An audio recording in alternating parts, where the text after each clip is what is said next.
In this short video, you will learn the very basics of a drone and its components. At the end, you will have a simple but wide picture before starting the hard work in the transversal project. As you know, there are many types of drones. Even in the group of multirotors, we have a variety of possibilities depending on the number of motors. In our transversal project, we will use the quadcopter, or also named Quadrotor, like this one, with 4 motors. And that will be represented by this drawing throughout this video. This is the head of the drone. The basic movements of the drone are implemented by controlling the speed of the different motors. For instance, if we want the drone to take off, then all the motors, all the different motors must rotate fast at the same speed. If we want to go forward, then the back motors must rotate faster. If we want to rotate left, then motors 1 and 2 must rotate faster. Of course, many other possibilities can be found. Any combination of rotation speeds are possible. In this case, for instance, if these numbers represent the rotation speed, then the drone will move in that direction.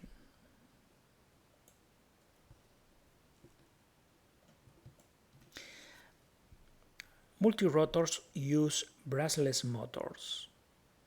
In these motors, the rotation is achieved by controlling the magnetic fields generated by the currents supplied to the motor. To control the rotation, you just adjust the magnitude and direction of the currents injected into the motor.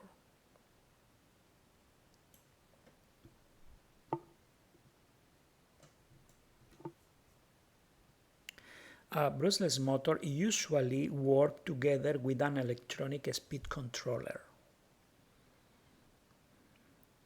ESC, which facilitates the control. The ESC receives a pulse width modulation signal, PWM, which controls the speed. When the width of the pulses is high, then the speed of rotation is also high. There are many other devices that can be controlled with PWM signals. Some of them are sometimes used to build drone platforms, for instance, group of LEDs or servos.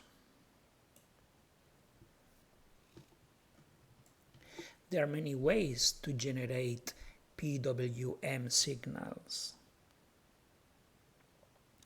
You can do it with an ad hoc circuit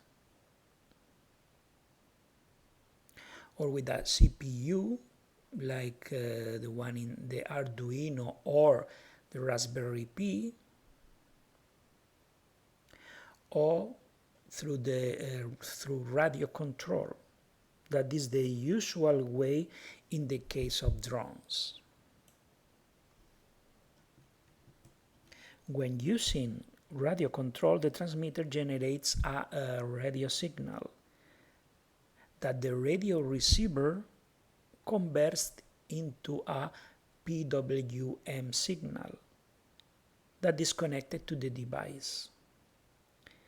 Using the different actuators of the transmitter, sticks, switches, or knobs, you can control the form of the radio signal and therefore the form of the PW signal, for instance, to accelerate the motor.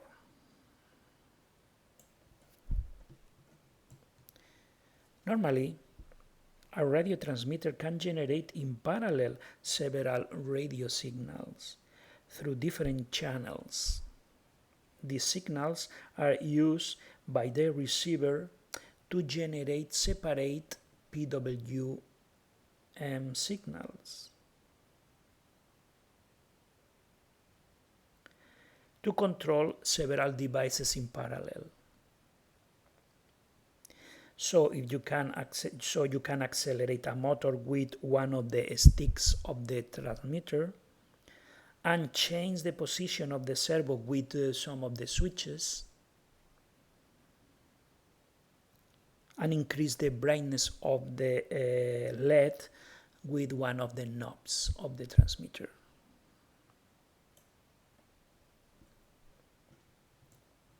To do that, the transmitter joins the radio signals from the different channels into a single signal using the frequency division multiplexing technique.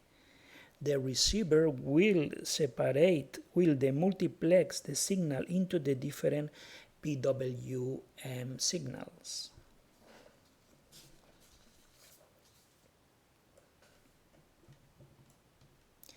In a drone system, motors and servos are not controlled directly by the receiver as explained before. It would be impossible to operate the drone from the radio in such a way. A drone system has a flight controller that generates the required signals to control the motors, to implement the basic movements such as elevate, go forward, or turn right. Now when you move a stick in the radio, the generated radio signal is converted into a PWM signal that the receiver sends to the controller. That will change the speed of all the motors to elevate the drone, for instance. Other sticks or switches can send similar orders to the drone system to land the drone or to turn left or to move back.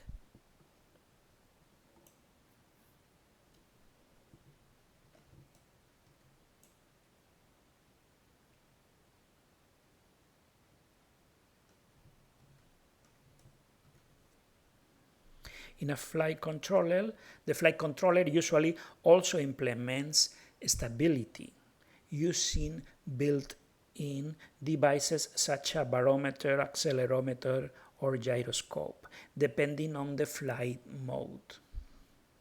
For instance, the flight controller can generate signals to maintain the altitude of the drone even if the operator is not touching the radio. Some flight controllers are really sophisticated. This is the case of an Autopilot. Besides doing everything we have just explained, the Autopilot is able to execute autonomously a flight plan, moving the drone along a series of geolocalized points without intervention of the drone operator.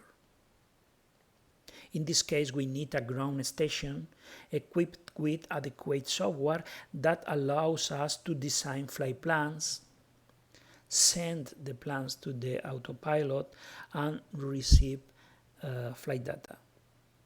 A good example of this kind of software is Mission Planner that we will use in the transversal project. Finally, we can even install a computer on board that can change the flight plan if something happens. For instance, in case the computer identifies a specific shape in the pictures provided by the onboard camera, it can instruct the autopilot to land immediately the drone.